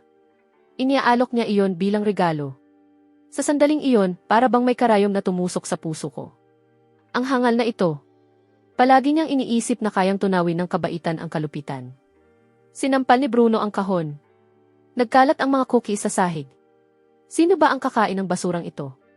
Iniabot niya ang kamay para hawakan ang pulsuhan ni Elise. Tuluyan na akong sumabog. Inihampas ko agad ang rolling pin sa kanya. Sa gitna ng kaguluhan, hindi ko na alam kung ilang suntok at sipa ang tinanggap ko. Ang natatandaan ko lang ay mahigpit kong pinoprotektahan si Elise sa sulok ng counter. Maya-maya, may narinig na mga sirena. Nagkanya-kanyang takbo ang mga siga. Marahang hinawakan ni Elise ang dugo sa gilid ng bibig ko gamit ang nanginginig niyang kamay. Malalaki ang patak ng mga luha niya. Pero wala siyang inilalabas na tunog. Pinunasan ko ang mukha ko at pilit na ngumiti. Ano ang iniiyakan mo? Buhay pa naman ang lalaki mo. Mas lalo siyang umiyak at kumapit sa mga bisig ko na parang isang takot na usa. Gabing iyon, buong magdamag niyang niyakap ang braso ko habang natutulog. Sa pinakamaliit na galaw ko ay nagigising siya. Nang makita ko ang may itim na bilog sa ilalim ng mga mata niya, nagsimulang umalab ang galit sa loob ko. Paano kung hindi ko siya naprotektahan ngayon? Kinabukasan, bumili ako ng matibay na bakal na pamalo sa segundamanong pamilihan at itinago iyon sa ilalim ng counter. Nang makita iyon ni Elise, mariin siyang umiling. Tinapik ko ang bakal at nagsenya sa kanya. Para sa depensa. Mas mabuti nang mayroon kaysa wala. Ibinaba niya ang tingin at nagsulat sa kwaderno. Natatakot akong masaktan ka. Mas natatakot akong masaktan ka. Ginulo ko ang buhok niya. Elise, ikaw na lang ang mayroon ako ngayon. Tumingin siya sa akin. Basa ng luha ang mga mata niya. Sa huli, marahan siyang tumango. Hindi nagtagal ang mga tahimik na araw. Muling nagpakita si Celine. Ayaw talaga niyang tumigil. Sa pagkakataong ito, hindi siya pumasok sa tindahan. Ipinarada niya ang matingkad na pulang sports car sa gilid ng kalsada. Nakatakip ang salamin sa kalahati ng mukha niya habang kinukumpasan niya ako gamit ang daliri. Nagbubuhat ako noon ng sako ng harina. Wala akong ganang patulan siya. Pero bumaba pa rin siya sa sasakyan, sumandal sa pinto at ngumiti. Deo, alam ba ng asawa mo kung paano mo tinulungan si Brian noon? May panunukso sa boses niya. Dumulas ang kamay ko. Bumagsak ng malakas ang sako ng harina sa lupa at nagpalipad ng ulap ng puting alikabok. Narinig ni Elise ang ingay at dali-daling lumabas. Litong-lito siyang tumingin sa amin. Tinanggal ni Celine ang salamin niya. Lantaran niyang tiningnan si Elise na may halong awa. Kawawang babae. Napunta sa isang talunang hindi man lang kayang magbigay ng disenteng kasal. Mahigpit kong ikinuyom ang mga kamao ko habang umuumbok ang mga ugat sa noo ko. Celine, manahimik ka. Bakit? Natatakot ka ba? Hindi ka naman ganyan noon. Noong nagmamakaawa sa iyo si Brielle, hindi ba't nasisiyahan ka sa pakiramdam ng pagbibigay kawanggawa? Nagsisimula ka na naman ba sa devoted lover mong acting? Hindi maintindihan ni Elise ang mga sinabi ni Celine, pero ramdam niya ang tensyon sa hangin. Marahan niyang hinila ang lailayan ng damit ko, puno ng pag-aalala ang mga mata niya. Huminga ako ng malalim, pinakalma ang galit at humarap kay Elise para magsenyas. Ayos lang. Pumasok ka muna sa loob. Nag-alinlangan si Elise, hindi gumalaw. Biglang nag-play si Celine ng recording sa phone niya, ang basag at umiiyak na boses ni Brielle sa groove noon ilang taon na ang nakalipas. Ibibigay ko ang puso ko lahat ng meron ako basta pumayag ka sa isang bagay. Hindi ako charity case. Agad na namutla si Elise. Tumingin siya sa akin pagkatapos kay Celine. Nanginginig ang labi niya pero walang lumabas na tunog. Tinago ni Celine ang phone niya, mukhang kontento. Kapatid, sa tingin mo ba mabait talaga siya? Ang pagtulong niya kay Brielle, para lang panoorin siyang bumagsak. Ang pagtulong sa'yo, baka trip lang din. Kalokohan. Tuluyan na akong sumabog at tumakbo papunta sa kanya para agawin ang phone. Sumigaw si Celine, tumalon sa loob ng kotse, nilock ang pinto, at mabilis na pinaharurot ang sports car. Iniwan kaming dalawa ni Elise sa ulap ng alikabok. Nakatungo siya, bahagyang nanginginig ang mga balikat. Gusto ko siyang hawakan pero umatras siya agad. Ang isang hakbang na iyon parang tumarak sa puso ko. Pagkatapos magsara ng tindahan ng gabing iyon, mabigat ang hangin sa atik. Nakatalikod si Elise sa akin, inaayos ang kama, ayaw akong tingnan. Hinawakan ko ang balikat niya at pinaharap siya sa akin. Naniniwala ka ba sa kanya? Kinagat niya ang labi niya, umiikot ang luha sa mga mata niya. Sumulat siya sa notebook. Totoo ba ang sinabi niya? Tama, pero hindi rin. Pinunasan ko ang mukha ko at ipinaliwanag sa kanya ng buo, kung paano ko tinanggihan si Brielle noon at kung paano namin ginawa ang kontrata. Elise, aaminin ko, hindi ako mabuting tao, pero sa'yo, ni minsan hindi ko itinuring na charity ito. Tahimik siya ng napakatagal. Akala ko hindi na siya magsasalita. Pero sa huli, dahan-dahan siyang nagsenyas. Natatakot ako. Natatakot sa ano? Natatakot na isang araw magsawa ka sa akin at ayaw mo na ako. Nanginginig ang mga daliri niya. Wala akong kahit ano. Ikaw lang meron ako. Biglang sumikip ang dibdib ko at niyakap ko siya ng mahigpit. Baliw na babae, ako nga ang may isang ikaw lang. Gabing iyon, magkayakap kaming natulog na parang dalawang sugatang hayop na dinidilaan ang sariling sugat. Pero ang mga salita ni Celine ay parang tinik na nakabaon sa puso ni Elise. Naging sensitibo siya. Kapag 10 minuto akong late umuwi, hindi siya mapakali. Kapag masyadong matagal akong kinausap ng babaeng customer, tahimik siyang lumalayo. Napapansin ko pero hindi ko alam paano ayusin. Hanggang isang gabi, nagising ako at wala na siya sa tabi ko. Nakaupo si Elise sa sulok ng balkonahe, tahimik na umiiyak sa ilalim ng liwanag ng buwan. Lumapit ako at niyakap siya mula sa likod. Nanginig ang katawan niya, pagkatapos ay unti-unting lumambot at isinubsob niya ang mukha sa dibdib ko. Elise, hayaan mong magkwento ako sa'yo. Sinabi ko sa kanya ang tungkol sa ama at ina ko, tungkol sa kapatid ko at kay Vivian, tungkol sa bulok na nasa ilalim ng makintab at marangyang mundong iyon. Dati, hindi ako naniniwala sa damdamin. Akala ko puro transaksyon lang ang lahat. Pero iba ka. Marahang pinunasan ko ang mga luha niya. Pinaramdam mo sa akin na ang pagiging buhay ay may natitira pang bagay na tao. Dahan-dahan siyang nag-angat ng tingin. Sa liwanag ng buwan, ang mga mata niya ay parang itim na salamin na binabad sa tubig. Iniabot niya ang kamay at hinaplos ang kilay ko, mata, ilong, hanggang sa huminto sa labi ko. Pagkatapos ay dahan-dahan siyang lumapit at marahan akong hinalikan. Isang payak na halik. Walang halong pagnanasa. Parang unang nyebe na dahan-dahang bumabagsak sa palad. Natigilan ako tapos hinalikan ko rin siya pabalik. Sa halik na iyon, may isang bagay na tahimik na natunaw. Ang tinik na itinanim ni Celine ay tahimik na nabunot. Bumalik ang katahimikan ng buhay, pero laging may panganib na nagtatago sa dilim. Isang hapon, may dumating na bisitang hindi inaasahan sa tindahan. Si Vivian. 5 taon ang lumipas, lalo pa siyang naging malamig at makapangyarihan. Ang kanyang tailord na suit ay hindi akma sa maliit na bakery. Wala siyang bodyguard. Mag-isa siyang dumating. Nang bumagsak ang tingin niya kay Elise, may malamig na pagsusuri sa kanyang mga mata. Kaya ito ang pinili mong buhay, nagtatago sa ganitong lugar, naglalaro ng pamilya kasama ang isang pipi. Itinago ko si Elise sa likuran ko. Sabihin mo kung bakit ka nandito. Kumuha siya ng upuan at umupo. Theo, napakainaos mo pa rin. May nahanap akong interesante tungkol sa maliit mong asawa at sa pinagmulan niya. Mahigpit na hinawakan ni Elise ang braso ko. Dahan-dahang binuksan ni Vivian ang kanyang bag, kumuha ng lumang litrato at inislide ito sa mesa. Sa litrato ay isang batang mag-asawa. Ang lalaki ay may bahagyang pagkakahawig kay Elise, habang hawak ng babae ang isang sanggol. Hindi ba sinabi sa'yo ng lola mo? Tumingin siya kay Elise, may malamig na ngiti sa gilid ng labi. Hindi namatay sa sakit ang mga magulang mo. Naaksidente sila sa kotse. At ang pumatay sa kanila ay si Harold Ashford. Theo, ang tatay mo iyon. Lasinggo at nagmaneho ng nakainom. Biglang nanlamig ang hangin. Umingay ang utak ko. Halos hindi na ako makatayo. Tinitigan ni Elise ang litrato na mutla na parang papel. Nagulat ka. Tumayo si Vivian at tiningnan kami mula sa itaas. Theo, pinatay ng ama mo ang mga magulang niya, tapos ikaw, nagkukunwaring mabait para pakasalan siya. Ang ironic. Tumahimik ka. Sigaw ko, pero nanginginig ang boses ko. Lumapit si Vivian kay Elise at bumulong sa tainga niya. Kapatid, naisip mo na ba na mabuti lang siya sa'yo dahil sa konsensya? Pagkatapos ay tumalikod siya at umalis na parang hindi siya kailanman naroon. Ang natira na lang ay isang impyernong katahimikan. Hindi siya gumalaw, parang hinugot ang kaluluwa niya. Iniabot ko ang kamay ko para hawakan siya, pero bigla siyang umatras na parang nakuryente, blanko at kakaiba ang mga mata niya. Elise, hayaan mo akong magpaliwanag, hindi iyon. Itinulak niya ako ng malakas, tumakbo pataas at nilock ang pinto ng attic. Sumunod ako, binabayo ang pinto, pero walang sagot sa loob. Matagal ang lumipas, may papel na dahan-dahang sumilip mula sa ilalim ng pinto.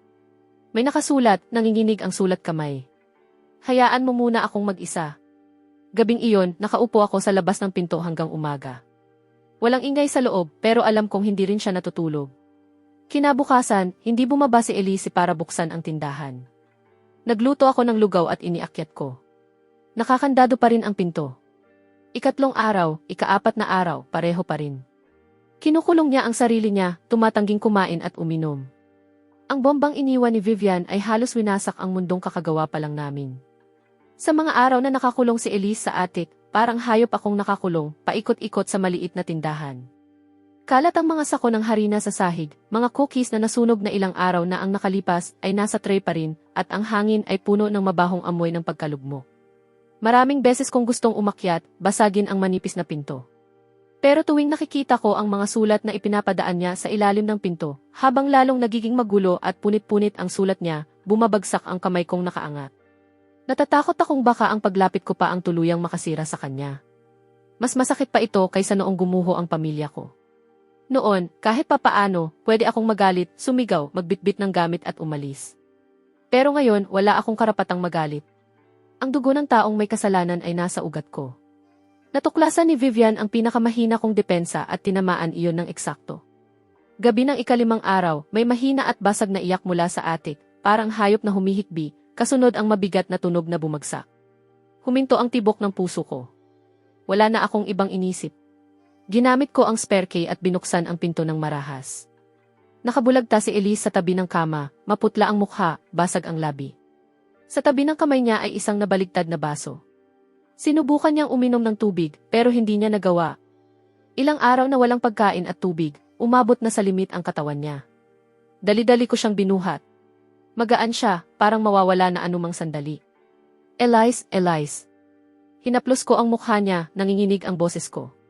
Kumikislot ang talukap ng mata niya, dahan-dahang bumukas ng bahagya. Ang wala niyang buhay na tingin ay dumikit sa mukha ko, malabo. Sa sandaling iyon, tunay akong natakot na baka tuluyan na siyang mawala at wala man lang akong pagkakataong makabawi. Nagmamadali akong bumaba na parang nawala ng ulira. Pinainit ko ang lugaw, naghalo ng maligamam na tubig, dahan-dahang binuksan ang bibig niya, at maingat na isinubo iyon gamit ang kutsara. Lumulunok siya ng mekanikal, pero lutang pa rin ang tingin niya. Pagkatapos ng kalahating mangkok, kumuha ako ng maligamam na tubig at marahang pinunasan ang payat niyang mukha, pati ang malamig niyang mga kamay at paa gamit ang tuwalya. Sa lahat ng iyon, para lang siyang manika, hinahayaan akong gawin ang gusto ko. Tanging paminsan-minsang patak ng luha sa gilid ng mata niya ang nagpapatunay na buhay pa siya. Inihiga ko siya ulit sa kama at humiga sa tabi niya, fully clothed, yakap siya ng mahigpit sa ilalim ng kumot. Hindi ako makatulog, takot na kapag pumikit ako, mawawala siya. Elise, bulong ko sa tainga niya, garalgal at paos ang boses ko. Alam kong naririnig mo ako. Pwede mo akong kamuhian. Sisihin mo ako kahit ano. Pero hindi ka pwedeng mamatay. Kung mamamatay ka, ano nang gagawin ko? Mahigit 20 taon na akong nabubuhay at maraming kalokohang nagawa, pero wala akong sinadyang saktan.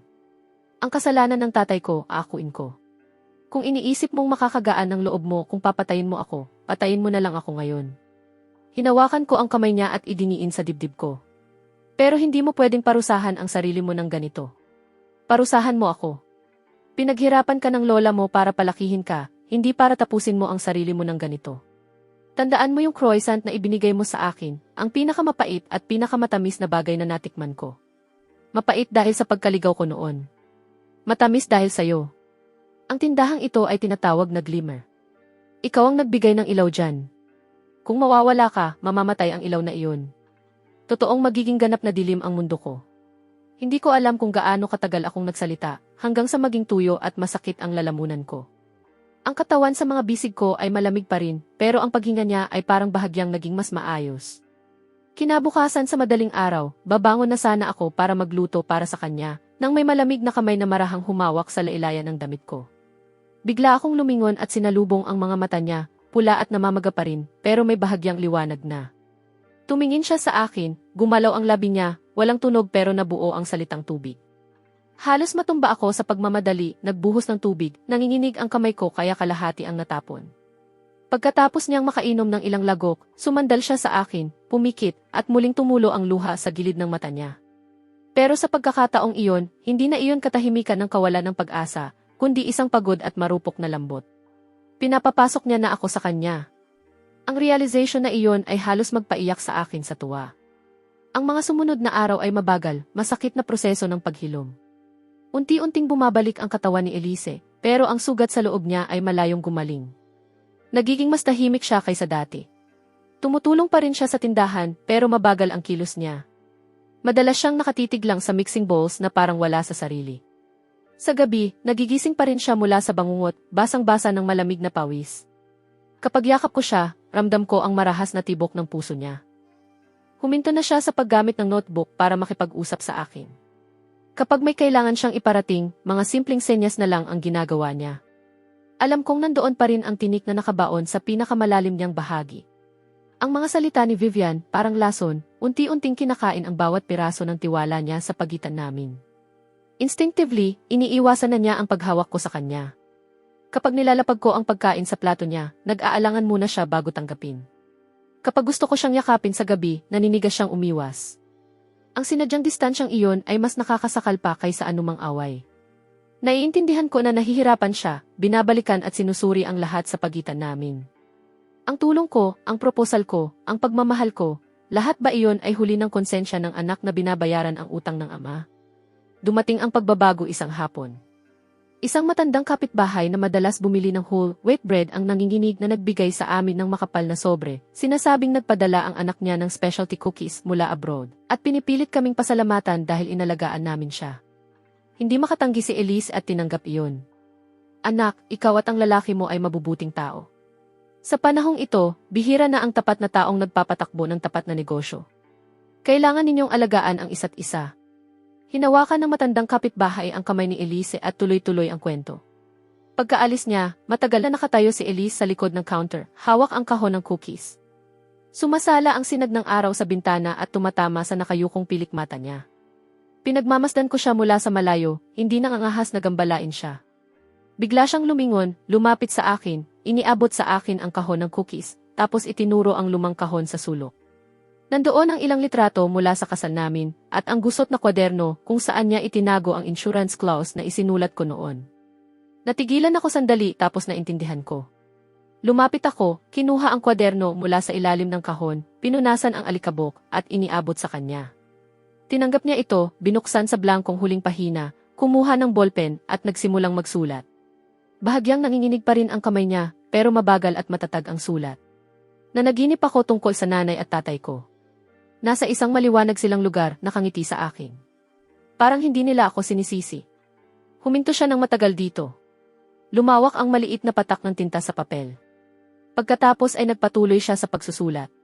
Naisip ko, kung mabuti ka lang sa akin dahil sa konsensya, bakit noong nagnanakaw ako ng tinapay, bakit galit lang ang nakita ko sa mga mata mo? Walang awa. Isang tawag lang ang ginawa mo, parang maliit na abala lang iyon. Bakit ka natigilan ng matagal at namula ang tenga mo nang pumayag akong pakasalan ka? Iniangat niya ang ulo niya at tumingin sa akin habang umiiyak. Puno ng kalituhan ang mga mata niya at may maliit na hibla ng pag-asa. Hindi niya ako sinisisi. Humihingi siya ng sagot, isang sagot na maaaring magpalaya sa kanya sa bangungot na ito. Tinitigan ko siya, para bang pinisil ang puso ko ng isang banayad na kamay. Kinuha ko ang panulat at isinulat sa ilalim ng mga salita niya, linya-linya. Elise, hindi ako mabuting tao. Noong tinulungan kita, hindi ko masyadong iniisip ang lahat. Siguro maganda lang ang mood ko noon. Siguro ayaw ko lang ng gulo. Noong pinakasalan kita, hindi ko rin sigurado kung pagmamahal ba iyon.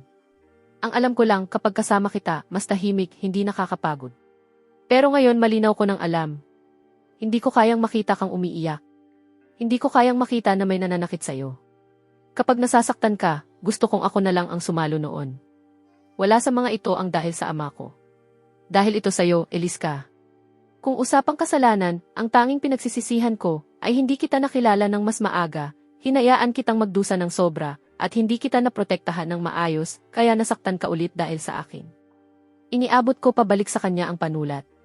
Tinitigan niya ang mga isinulat ko, mas malakas ang pag-agos ng luha niya, pero bahagyang umangat ang gilid ng labi niya. Ngiting mas masakit tingnan kaysa iyak, pero iyon ang pinakamagandang ekspresyon na nakita ko. Kinuha niya ang panulat at isinulat ang 3 salitang matatag sa ibaba ng akin. I trust you. Pagkatapos ay binitiwan niya ang panulat at kusang inabot ang kamay ko, marahang hinawakan ang mga daliri ko. Malamig pa rin ang mga daliri niya, pero ang mahigpit na hawak na iyon ay agad na nagtanggal ng lahat ng anino sa dibdib ko. Noong gabing iyon, hindi na siya tumalikod sa akin sa pagtulog. Niyakap niya ako na parang ibong sanggol na sa wakas ay nakahanap ng pugad, mahaba at pantay ang hininga. Habang pinapakinggan ko ang paghinga niya, para itong pinakamagandang musika sa mundo. Alam naming nandyan pa rin ang peklat. Siguro mananatili iyon. Pero natututo kaming mabuhay kasama nito. At dahil pinapasa namin ito ng magkasama, lalo pang tumibay ang pagitan namin. Ang desisyon na umalis ng lungsod ay napag-usapan makalipas ang ilang araw. Hindi lang ito dahil sa banta ni Vivian. Mas dahil sa pagnanais na magsimula muli sa lugar na walang anino ng nakaraan, kung saan talaga kami makakapagsimula ulit. Pumayag si Elise ng walang pag-aalinlangan. Para sa kanya, kung nasaan ako, iyon ang tahanan. Ibinenta namin ang Glimmer Bakery, nag-impact ng mga gamit at naghanda na pumunta sa timog. Nang marinig ng mga kapitbahay na aalis kami, pumunta sila para magpaalam at nagbigay pa ng mga bag ng lokal na pagkain. Elise, kung may manggulo sa'yo, bumalik ka lang dito. Ako ang bahala sa'yo. Hinawakan ng matandang kapitbahay ang kamay ni Elise, pinupunasan ang luha niya. Tumango si Elise, namumula ang mga mata at iniabot ang isang bag ng bagong lutong cookies sa kanya. Noong gabi bago kami umalis, nag-aayos kami ng huling gamit sa attic. Kinuha ni Elise ang isang lata na kahon mula sa ilalim ng aparador. Nandoon ang mga gamit ni Lola, ilang lumang litrato, at ang insurance clause na isinulat ko para sa kanya noon. Ang papel ay naninilaw na, pero malinaw pa rin ang sulat. Kung sakaling mawala ako at magpalimos sa kalsada, tandaan mo lang bigyan ako ng isang mangkok ng pagkain. Tinitigan niya ang papel, biglang umiti at sabay umiyak habang nakangiti. Kinuha niya ang panulat at sumulat ng ilang salita sa likod, seryoso, at iniabot sa akin. Sa buhay na ito, ang mangkok ko ay kalahati ay sayo palagi. Nangilid ang mga mata ko. Niyakap ko siya. Sige, pangako iyan. Nang magsimulang umandar ang tren, ang lungsod na nagdala ng napakaraming sakit at init ng damdamin namin ay unti-unting lumayo sa bintana. Nakatulog si Elise sa balikat ko, hawak pa rin ang lailayan ng damit ko. Sumasala ang sinag ng araw sa mukha niya. Kalmado at payapa. Yumuko ako at hinalikan ang tuktok ng buhok niya, saka ipinikit ang mga mata ko. Kung ano ang hinaharap, hindi ko alam, pero hanggat kasama ko siya, kahit saan ay tahanan. Sa huli, nanirahan kami sa isang maliit na baybaying bayan, gamit ang pera mula sa pagbenta ng shop para magbukas ng mas maliit pa, na tinawag na isang mangkok na hinati. Si Elise ang nagbibake. Ako ang bumabati sa mga customer. Payak ang buhay pero payapa. Unti-unti siyang nakalabas sa anino at bumalik ang ngiti sa kanyang mukha. Minsan sa tahimik na gabi, nagigising pa rin siya mula sa bangungot. Pero palagi akong unang yumayakap sa kanya, marahang hinahagod ang likod niya hanggang makatulog ulit siya. Isang gabi, makalipas ang isang taon, naglalakad kami na magkahawak kamay sa tabing dagat. Ang paglubog ng araw ay ginagawang ginto ang dagat at dahan-dahang humahampas ang alon. Biglang huminto si Elise, itinuro ang isang bagay na kumikislap sa buhangin. Pinulot ko iyon, isang piraso ng salamin na pinakinis ng alon, sumasalamin ng mainit na liwanag sa paglubog ng araw. Kinuha niya ang salamin, matagal itong tinitigan sa liwanag, saka inilagay sa palad ko, isinara ang mga daliri ko, at sinenyasan akong ingatan ito. Tinukso ko siya, love token. Matigas siyang tumango, kumikislap ang mga mata. Isang hapon, maalinsangan ang panahon, at halos walang customer ang shop. Si Elise ay nasa gawaan, naghahanda ng cake bases para sa bukas. Ako naman ay nasa counter, tinitingnan ang mga tala. May narinig akong mahina at pabulong na singhot, at pagtingin ko, nakatigil ang kamay ni Elise na may hawak na whisk, nakatitig sa labas ng bintana. Sa labas, may dumaan na batang ama, pasan ang maliit niyang anak sa likod, at ang tawa nitong parang kampanilya ay pumasok sa salamin. Ibinalik ko ang ledger at lumapit sa kanya. Hindi siya tumingin sa akin, sinusundan pa rin ang kanyang tingin ang mag-ama hanggang mawala sila sa kanto.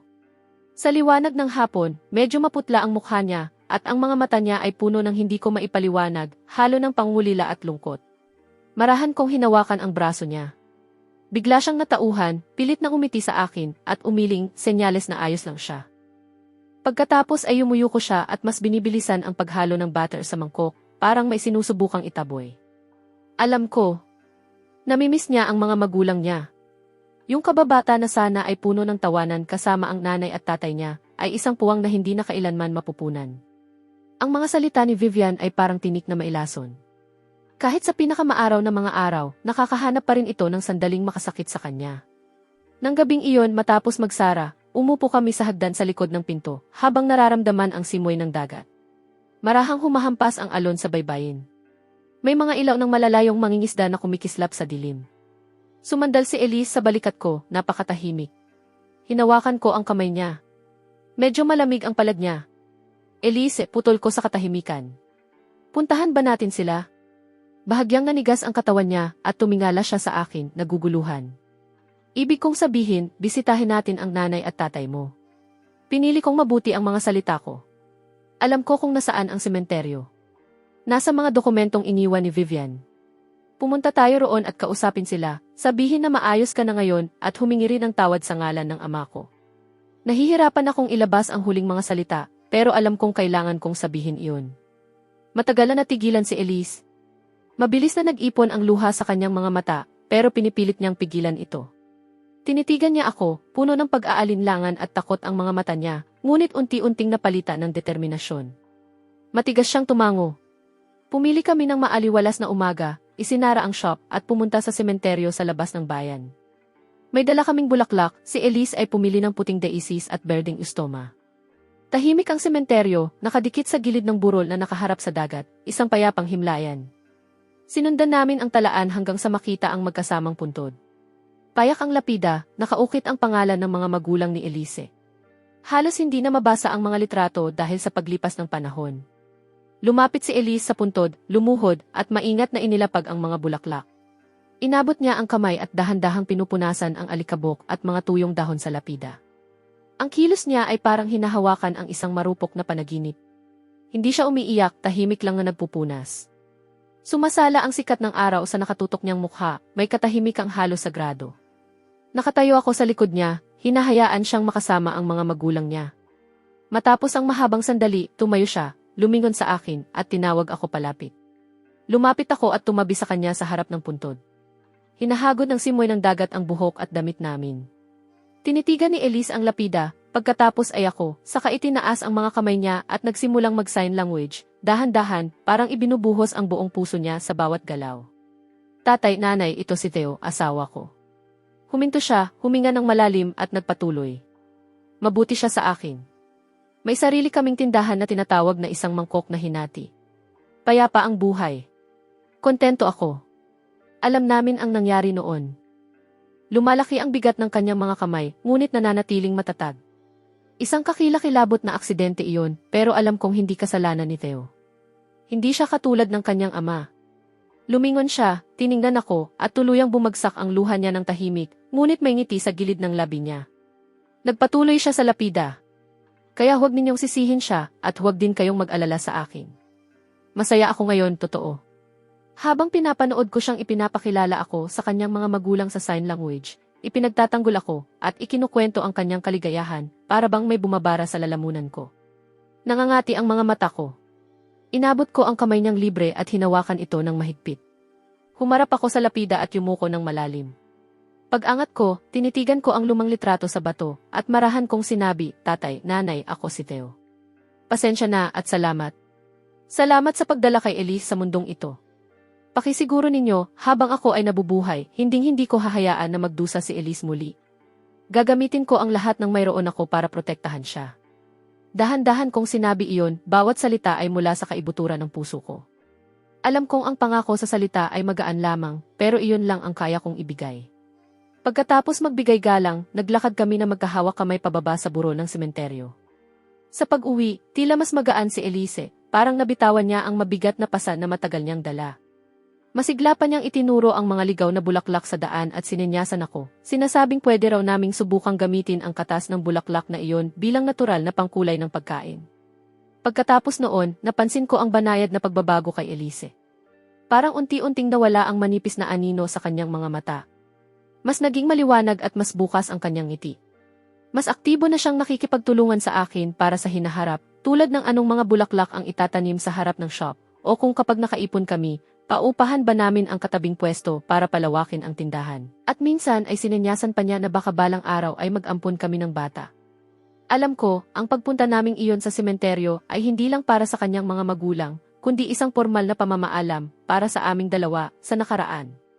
Hindi na namin mababago ang trahedyang nangyari, pero maaari naming piliin kung paano haharapin ang hinaharap. Maingat naming ibinuhos ang mangkok ng mapapait na alaala.